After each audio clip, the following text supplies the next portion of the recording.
నియోజకవర్గం ఏదైతే ఉందో మరి సౌత్ నియోజకవర్గంలో ఆల్రెడీ మరి కామన్గా ఎర్త్క్వేక్ వచ్చినప్పుడు అంటే భూకంపం వచ్చినప్పుడు కొన్ని భూముల నుంచి ప్రకంపనలు మొదలవుతాయి. ఆ ప్రకంపనలు మొదలైనట్లే సతీష్ మరి ఈరోజు సౌత్ నియోజకవర్గం ఏదైతే ఉందో మరి అక్కడ ఎప్పటి నుంచో పాతుకుపోయిన మత్స్యకారులు ప్రధాన పాత్ర ఉన్నారు. ఈ ప్రధాన పాత్రలని సౌత్ నియోజకవర్గంలో సుమారు దగ్గర 14 వార్డులు ఉన్నాయి. 14 వార్డులో కొంతమంది వైసీపీ కార్పొరేటర్లు ఉండగా మరికొంతమంది టీడీపీ కార్పొరేటర్లు ఉండగా మరికొంతమంది ఇండిపెండెంట్ కూడా కార్పొరేటర్గా మరి కొనసాగడం మరి జరుగుతుంది. గడిచిన కౌన్సిలింగ్ ఏదైతే ఉందో ఆ కౌన్సిల్లో నుంచి మరి సాధించిన కార్పొరేషన్ ఎలక్షన్స్ ఏవైతే ఉన్నాయో అక్కడ సాగించిన 14 మంది వార్డుల్లో కూడా ఈరోజు భూ ప్రకంపనలు మరి రేగాయని చెప్పాలి. అందులో ప్రత్యేకంగా మరి మత్స్యకారులు కూడా ప్రధాన పాత్ర ఈ యొక్క సౌత్ నియోజకవర్గంలో పోషిస్తున్నారు కనుక వారిలో ఎవరైతే మరి ఈరోజు తీర ప్రాంత వాడబడిజీ మత్స్యకార సంఘం నాయకులు ఎవరైతే ఉన్నారో వారు మనతో పాటు ఉన్నారు. ఈరోజు ప్రత్యేకంగా వారికంటూ ఒక నాయకుడిని అంటే సమర్థవంతమైన నాయకుడిని ఎవరిని పడితే వారిని కాదు సమర్థవంతమైన నాయకుని అయితే మీరు అనొచ్చు. ఎందుకంటే ఆల్రెడీ ఒక నాయకుడు ఉన్నాడు కదా, ఆల్రెడీ మరి గడిచిన కాలంలో కోలా గురువులు ఉన్నారు. ఆ గడిచిన కాలంలో వాజ్పేయి గణేష్ కుమార్ గారు యాక్ట్రిక్ సాధించిన మరి ఎమ్మెల్యే ఉన్నారు. మరి వీరందరినీ కాకుండా అసలు వీరు ఎవరిని కోరుకుంటారని తెలుసుకోవడానికి ప్రయత్నం చేద్దాం. సతీష్ మరి చెప్పండి, అసలు ఈ రోజు మీరు ప్రత్యేకంగా గంగపుత్ర మత్స్యకార వాడబడిజీ సామాజిక భవనంలో ఏదైతే మీరు ఏర్పాటు చేశారో తీర ప్రాంత వాడబడిజీ మత్స్యకార సంఘం నాయకులుగా అసలు మీరు ఎందుకు ప్రత్యేకంగా ఈ యొక్క సమావేశాన్ని పెట్టారు, కారణం ఏంటి? అందరికీ నమస్కారం అండి. నా పేరు గండిపల్లి రామకృష్ణ అండి. తీర ప్రాంత వాడబడిజీ సంక్షేమ సంఘం ప్రధాన కార్యదర్శిగా ఈరోజు ఇక్కడికి రావడం జరిగింది. అయితే గత కొన్ని రోజులుగా ఈ సౌత్ అంటే దక్షిణ నియోజకవర్గంలో ప్రభుత్వం పరంగా ఉన్నటువంటి ఎమ్మెల్యే గారు కానీ ఆ ప్రభుత్వ కార్పొరేటర్లు కానీ వ్యవహారాలు ఇక్కడ చూస్తూ ఉంటే మీకు కూడా తెలుసు చాలా గందరగోళం పరిస్థితులు ఏర్పడ్డాయి.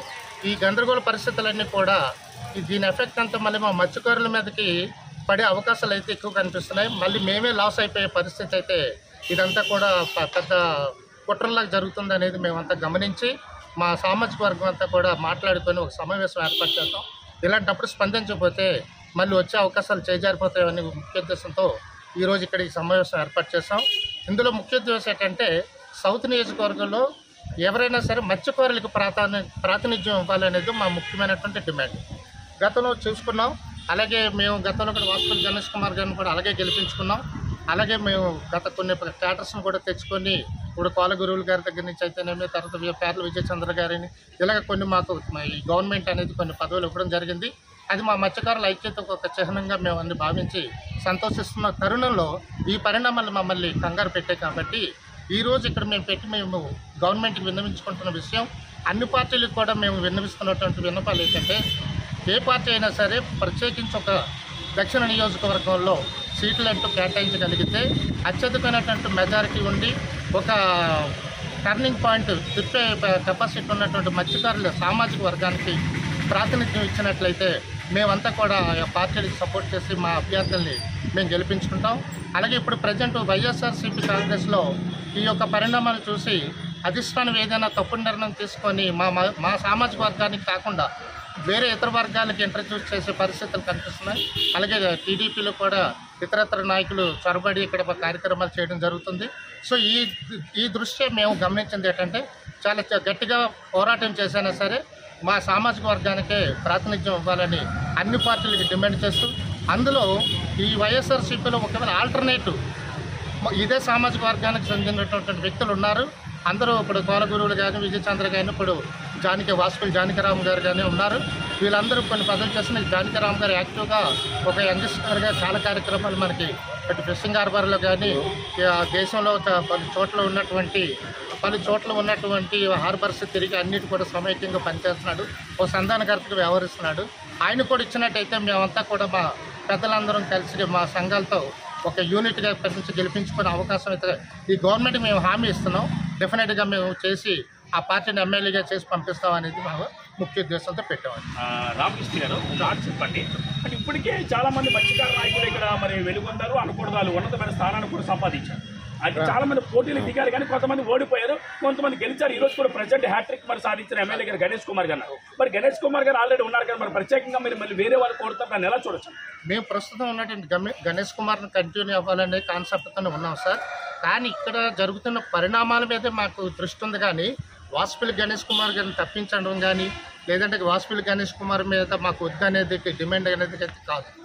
ఇక్కడ ఈ పరిణామాలతో అధిష్టానం ఏమైనా తప్పుడు నిర్ణయం తీసుకొని ఇదే అవకాశం మా సామాజిక వర్గానికి ఎక్కడైతే అన్యాయం జరుగుతుందేమో అన్న భయమే తప్ప మళ్ళా మనం చూసాం కార్పొరేటర్లు సొంత పార్టీల కార్పొరేటర్లు వ్యతిరేకించారు. దీని ప్రకారం ఇంకేదైనా అన్యాయం జరిగింది అనుకోండి ఆల్టర్నేటివ్ ఉండాలిగా. సో ఆ ఉద్దేశంతో మేము ఇక్కడ చేస్తాం తప్ప we are not against Ganesh Kumar. Right Ramakrishna garu, అంటే 14 మంది కార్పొరేటర్ అగెనిస్ట్ అయ్యారు కనుక మత్స్యకారులుగా మేము కూడా అగెనిస్ట్ అవుతున్న ఆలోచనలో ఏమైనా మాకైతే అగెనిస్ట్ కాదండి. ఈ పరిణామాలు ఎక్కడైతే మాకు ఇబ్బంది పడతాయి అనేది ముందు జాగ్రత్త చర్యతో మా గణేష్ కుమార్కైనా అన్యాయం జరగచ్చుగా. సో అలాంటప్పుడు ఆల్టర్నేటివ్ అనేది చూసుకోవాలి కదా. అంటే కామన్గా ఒక వ్యక్తి కార్యక్రమం చేసేటప్పుడు పని చేయకపోతే కంపల్సరీ పక్కన పెడతాం. మరి ఇప్పటి వరకు మరి ఎప్పటి నుంచో 3 అంటే ఆయన థర్డ్ టైం కదా హ్యాట్రిక్ సాధించుకొని వచ్చారు. మరి ఇప్పటి వరకు ఏమైనా పనులు చేయలేదంటారా? అందులో మీకేమైనా పనులు చేయలేదు? మంచి క్వశ్చన్ అడిగారండి. గతంలో ఈయన టీడీపీ నుంచి వచ్చారు, టీడీపీ నుంచి గెలిచారు. టీడీపీ నుంచి ఈరోజు వైఎస్ఆర్సీపీలోకి చేరడంతో ఇక్కడ అసలు ప్రాబ్లం అనేది ప్రారంభమైందండి. సో అలాగని ఈ యొక్క దక్షిణ నియోజకవర్గంలో చాలా వరకు పనులు చేయలేదు, మత్స్యకారులకి ఇబ్బందులు కలుగుతున్నాయి అనేది కొన్ని సంఘాల వారు ఫేస్ చేస్తున్నారు. ఆయనతో మాట్లాడి ఆ పనులు నెరవేరక కొంతమంది నిరాశ నిస్పృహలతో కూడా ఉన్నవారు ఉన్నారు. వాళ్ళందరూ కూడా ఈరోజు ఇక్కడికి రావడం జరిగింది. వాళ్ళ బాధలు కూడా చెప్పుకోవడం జరిగింది. ఎంతో కష్టపడి మేము గెలిపించుకున్నాం. ఆ రోజుల్లో కూడా డోర్ టు డోర్ తిరిగి. కాబట్టి ఏంటంటే ఈరోజు ఆ ప్రమాదం ఇక్కడ కొంచెం ఉంది. ఇది రాజకీయ పరిజ్ఞానంతో పెద్దవాళ్ళు పడుతున్న కుట్ర. ఆ కుట్రలో మేము ఎక్కడ బలి అయిపోతాం అనేది మాది ఆందోళన. రైట్. మరి సతీష్, మీరు వీరితో పాటు చాలా మంది మత్స్యకారులు మనతో పాటు ఉన్నారు. వారితో కూడా అడిగి తెలుసుకోవడం ప్రయత్నం చేద్దాం.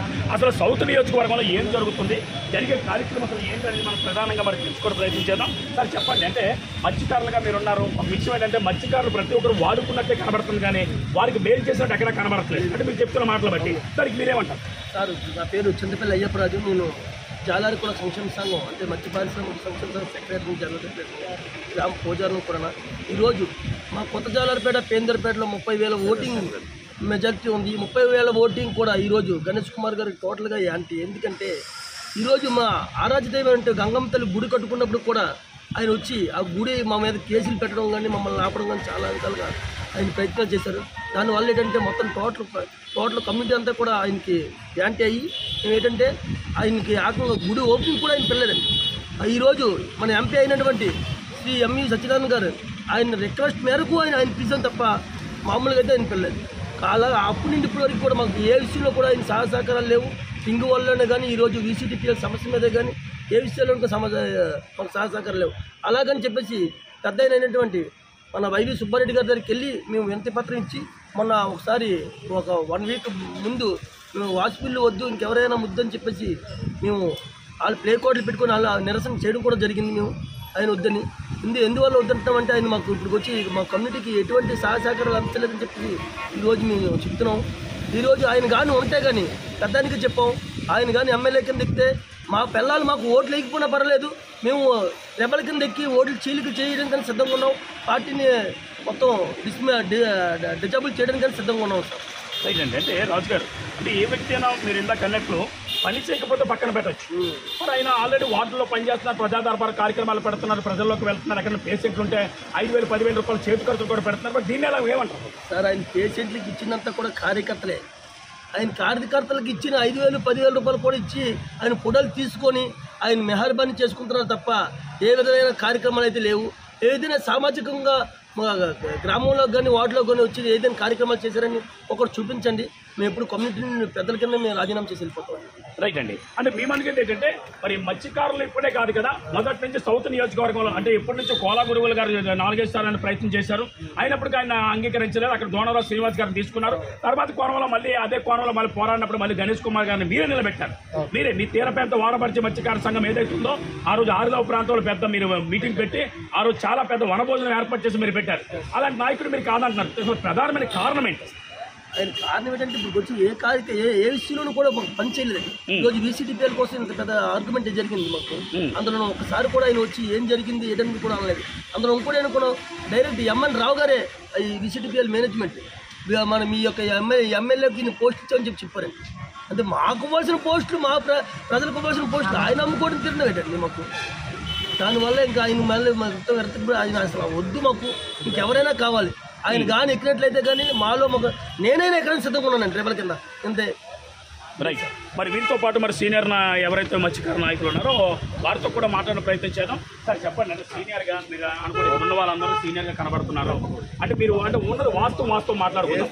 ఏదేమైనప్పటికీ ఒక నాయకుడు సరిగా పనిచేయలేదంటే నాయకుడు కావాలని అంటున్నాం, అందులో మత్స్యకారుని కోరుతున్నారు. మరి వాసుపల్లి వద్ద ఇంకెవరైనా ముద్ద అంటున్నారు కదా, అంటే మీరు అనుకుంటున్న నాయకుడు ఇంకెవరైనా ఉన్నారా? ఉన్నారండి. నా పేరు వాడమొదలు బండే మాస్టారు, మత్స్య పరిశ్రమ సంక్షేమ జాలార్పేట పైందరపేట గౌరవ అధ్యక్షుడు. అతి పురాతన మెత్తాన్ని 68లోనే మా వాళ్ళందరినీ విద్యావంతులు చేసేవాళ్ళని సంతృప్తి నాకు. మీరు అడిగిన ప్రశ్నకి చెప్పడానికి నిత్యకి వేస్తారిపోయింది. 26 గ్రామాలు భీమునిపట్టు నుంచి ఊడిమడక వరకు చేప పడక అన్నమో రామచంద్ర అని అలమటిస్తున్న పరిస్థితులకు కారణం రింగుల వలలో. ఆ రింగుల వల్ల 10 కుటుంబాలకు ఉపయోగపడితే 90 కుటుంబాలు కూడా ఆకలితో అలమటి చేపడక. అలాంటి రింగుల వల్ల పోరాటానికి దిగాం వాల్టేరు ప్రజలు, మేము 26 గ్రామాలు కూడా కలిసి. అది ఆపితే కానీ వీళ్ళకి తిండి దొరకదండి. దానికోసం మేము అనేక సార్లు ఆపించండి, బాబు గారు బాధ్యత వహించండి అని అంటే అలాగే వస్తానన్నమే కానీ ఏ ఒక్కరోజు కూడా ఆయన బాధ్యత వహించలేదు. అంటే ఏ ఆఫీస్కి వెళ్ళారు మీరు? ఎవరిని కలిశారు? 104 ఆయన ఆఫీస్కి. ఎవరు ఆఫీస్కి? ఎవరి గురించి అడిగారండి మీరు? ఎమ్మెల్యే వాసుపల్లి గణేష్ కుమార్ గారి గురించే చెప్తున్నామండి. అడిగినప్పటికీ కూడా వస్తాం పదండి అని చెప్పి ఏ రోజు రాలేదు. 14 గ్రామాల మీటింగ్ జరిగిందండి మా మత్స్యకారులతో సంక్షేమ సంఘం ఆవరణలో. 14 గ్రామాల పెద్దలు వచ్చారు, మాకు ధైర్యం చెప్పండి అంటే దానికి కూడా రాలేదు. ఇక VCTPL పోరాటం. ఆ VCTPL పోరాటం ఏంటంటే 22 ఏళ్ల క్రితం అదంతా మా వలలో మా తాతల ముత్తాతల నుంచి వలలో తాడులు పెట్టుకున్న భూమిని జేఎం బక్షి గారు VCTPLలో Visakha container terminals private limited వారు ఆర్గనైజ్ చేసి ఆక్రమిస్తే దానికి నష్టపరిహారంగా ₹1,00,000 నగదు, 60 గజముల భూమి, ఇంటికో ఉద్యోగం ఇస్తానని 25,000 మాత్రమే ఇచ్చారు 2004లో. నాటి నుంచి నేటి వరకు పోరాడుతూనే ఉన్నాం. మాకు ఇవాళ కోర్టులో కూడా ఎదుర్కొంటున్నాం సమస్యని. దానికోసం రాబాబు టౌన్ హాల్ దగ్గరికి కూడా వెళ్ళామండి. దానికి ఏ రోజు రాలేదు. ఆర్డీఓ గారు వచ్చారు, పోలీస్ అధికారులు వచ్చారు, కానీ ఈయన కానీ రాలేదండి. ఇప్పుడు మా కుర్రాడు చెప్పినట్టు అయ్యప్పరాజు మా గంగమ్మ గుడి, తను కూడా గంగమ్మ బిడ్డ. ఇవాళ అతను దక్షిణ నియోజకవర్గం తరఫున అసెంబ్లీలో అడుగు పెట్టారంటే 2014లో మా 2 గ్రామాలే ప్రధాన కారణం. ఈ 14 వార్డుల్లో ముఖ్యంగా 2 గ్రామాలనే 30,000 పైచిలకు వాటర్లు. ఆవేళ ఆయన సన్మానించినప్పుడు కూడా నన్ను సభాధ్యక్షుడిగా పెట్టారు 2014లో మా గ్రామంలో. సభాష్ బాబు గెలవడం ఒక ఎత్తు అయితే గెలిచి ప్రజలను ఆదుకోవడం మరో ఎత్తు. ఎన్నిసార్లు గెలిచామనేది కాదు, ఎన్ని పదవులు చేస్తామనేది కాదు, ఎన్నేళ్ళు బ్రతికామనేది కాదు, ఎంత సంపాదించామనేది కాదు, ఎంతమందికి ఉపయోగపడేది చేయండి బాబు అని చెప్పాం. మాకు ఈ 3 విషయాల్లో మాత్రం వితికి వేతారిపోయింది. కాబట్టి ఆయనకి ఇవాళ టిక్కెట్ సెపరేట్ చేసి మా బాబు ఉన్నారు వాసుపల్లి జానకిరాము. ఇటీవల కాలంలో 1 సంవత్సరం పైచులకైంది. ఇరావాల్ పాకిస్తాన్ బోర్డులో మత్స్యకారులు 60 మంది దొరికిపోతే, పాకిస్తాన్ అంటే తెలుసు కదా, వాళ్ళు దొరికితే విడిచిపెట్టడం. ఉరిశిక్షే యావజ్జీవమే కాదు, కష్టపెట్టి ఉరిశిక్ష తీసే కిరాతకులు పాకిస్తానీలు. అలాంటి వాళ్ళు తన సొంత నిధులతో 3 బస్సులను కేటాయించి మన హోమ్ మినిస్టర్ గారిని జగన్మోహన్ రెడ్డి గారిని సంప్రదించి బోర్డర్కి తను స్వయంగా వెళ్ళి బోర్డర్కి వెళ్తే తను కూడా వేసేస్తారు లోపలికి. పోతే వాళ్ళతో పాటు పోతానని సాహసం చేసి తీసుకొచ్చి వాసుపల్లి జానకిరామకి టికెట్ ఇవ్వండి, గెలిపించుకుంటే బాధ్యతగా నేను వివరిస్తున్నాను. అది ఎవరు చేయాలండి? శాసనసభ్యులు చేయాలా. ఆకలిస్తే తిండి ఎవరు పెడతారండి? తల్లి పెడుతుంది. మరి తల్లి పెట్టకపోతే ఎవరో పెట్టేవాడే కదా తల్లి, పెట్టేవాడే కదా తండ్రి. అలాంటి సాహసమైన కృత్యాలు చేస్తున్నాడు జానకిరామ్. కాబట్టి అటువంటి టికెట్ ఇస్తే మేము గెలిపించుకోవడానికి సిద్ధంగా ఉన్నామని చెప్పి మీకు ముందే చెప్పాము. ఇప్పుడున్న ఎమ్మెల్యే ఎలా వేతారిపోయాము. మళ్ళీ చెప్పమన్నా చెప్తాం, మళ్ళీ చెప్పమన్నా చెప్తాం, ఎక్కడ చెప్పమన్నా చెప్తాం. ఇది వాస్తవం. ఇందులో వ్యక్తిగత కక్షాలు కానీ అది అవసరం లేదు. నన్ను గురించి ఆయనకి కూడా తెలుసు. అబద్ధాలను చెప్పాల్సిన మేమెవ్వరం కూడా మత్స్యకారులు అబద్ధం చెప్తాం, నిజాన్ని చెప్పే జీవిస్తాం. అత్యధిక పేదరికం ఆవరిస్తున్న జాతి ఏది అంటే, అత్యధిక ప్రమాదకరమైన జాతి ఏది అంటే, వృత్తి ఏది అంటే మత్స్యకార జాతి. అలాంటి మత్స్యకారులని శాసనసభకు పంపించినందుకు నువ్వేం చేస్తావని నేను అడుగుతున్నాను. మీరుగా ఎంతో గౌరవం. మొదటి రోజు అయితే కాళ్ళకే దండం పెట్టారు. ఇవాళ ఆ వ్యక్తి గురించి ఇవాళ చెప్తాం. 75 ఏళ్ల వయసు వాడిగా అది. అంటే మాస్టర్ గారు చెప్పండి. అంటే ఒక పక్క తీర ప్రాంత మత్స్యకార సంఘం ఇప్పుడు 2 భాగాలు అయిపోయిందన్నారు. మరి కొంత భాగం వారు వాళ్ళకి సపోర్ట్ చేసినట్టు కనిపిస్తుంది కదా. అంటే మీలో మీరు చీలికలు వచ్చారిపోతే మీరు అనుకున్న నాయకుడు గెలకపోతే మరి బాధాకరం, అది వేరే వరకు వెళ్ళిపోతుంది కదా. దాని అలా చూడొచ్చు. లేదండి, మేము ఎప్పుడూ చీలిక అవ్వలేదండి. అపోహ, ఆరోపణ మేము ఎప్పుడు కలిసే ఉంటామండి. మత్స్యకారులు ముందే స్పీచ్ ఇచ్చాను అక్కడ. వాడబల్జీ జాలర్ అంతా ఐక్యతగా కలిసిమెలిసే ఉంటామండి. మాకు అన్యాయం జరిగితే మా అన్యాయాన్ని మేమే ఎదుర్కొంటాం. అది అపోహ, మీరు నమ్మకండి. మేము కలిసే ఉంటాం. మా జానకిరామ్కి, వాక్పల్లి జానకిరామ్కి ఇస్తే Tirupati Venkateswara university senate member and fishing harbour union president తనకి ఇచ్చినట్టయితే కష్టపడి గెలిపించుకుంటాం. మరొక చెప్తున్నాం, మేమే చీలిక అవ్వలేదు అవం కూడా. రైట్ అండి. ప్రధానంగా అంటే ఎవరైతే ఇప్పుడు వాజ్పేయి జానకిరామ్ కొత్తగా మళ్ళీ బరిలోకి వస్తున్నారో మరి ఆ యొక్క వ్యక్తిని మీరు పరిచయం చేస్తున్నారు. ఆ వ్యక్తి ఎవరండి? వాజ్పేయి జానకిరామ్. ప్రధానంగా ఎవరైతే వాజ్పేయి జానకిరామ్ గారు ఉన్నారో ఇప్పుడు ఆయన మీరు బరిలోకి తీసుకొస్తున్నారు. అంటే ఎవరైతే ప్రజల యొక్క మత్స్యకారుల ప్రాణమానాలు కాపాడుతున్నారో మీరు అంటున్నారు. అంటే రేపు పొద్దున్న ఈ యొక్క సౌత్ నియోజకవర్గంలో మత్స్యకారులకి ప్రజలకు నూతన వెలుగులు ఏమైనా తెచ్చివ్వగల నమ్మకం మీకుందా? ఎందుకుంది అంటే ఆ నమ్మకం మంచి ప్రశ్న అండి. Good question. ఎందుకుందంటే ఏ పదవి లేకుండా పాకిస్తాన్ వరకు వెళ్ళి తీసుకొచ్చినాడు. పదవి ఉంటే ఎన్ని చేస్తారో గమనించండి. పదవి లేని వ్యక్తే చేస్తున్నాడు అంటే ఏ పదవి ఆశించకుండా, ఏ రూపాయి ఆశించకుండా సొంత నిధులతో కష్టపడే వ్యక్తి. రేపు పదవితో పని లేదు. రేపు పదవి ఇస్తే ఇంక చెప్పాలా? యావత్ మత్స్యకారులు అందరం కడుపు నిండా తిండి తింటాం. రైట్ సతీష్, మరి ఇది పరిస్థితి. ఎందుకనంటే వాళ్ళు ఒకటే ముక్తఖండంగా ఒకటే చెప్తున్నారు. ఏదైతే వాడపల్లి జిల్లా అయితే చీలికలు అయితే లేవు. ఎందుకంటే కంపల్సరీ సౌత్ నియోజకవర్గంలో మేము వాడపల్లి జిల్లా తీర ప్రాంత మత్స్యకార వాడపల్లి సంఘాలు చాలా కలుపుకుంటూ రేపు పొద్దున రానున్న దినాల్లో మేము ఏదైతే మరి మేము మాకు అనుకున్న వ్యక్తి ఎవరైతే వాజ్పేయి జానకిరామ్ ఉన్నారో ఆ జానకిరామ్ను కోరుకోవడానికి కారణం ఏంటంటే ఆ రోజు మత్స్యకారులు పాకిస్తాన్ ప్రాంతంలో మరి చిక్కుబడిపోయినప్పుడు ఒంటరిగా వన్ మ్యాన్ ఆర్మీగా వెళ్ళి అక్కడికి వెళ్ళి సాధించుకొని వచ్చి ప్రాణాలకు కూడా తెగించి మళ్ళీ మత్స్యకారుల యొక్క జీవితాలు తీసుకొచ్చి వెలుగులు చూపించాడు.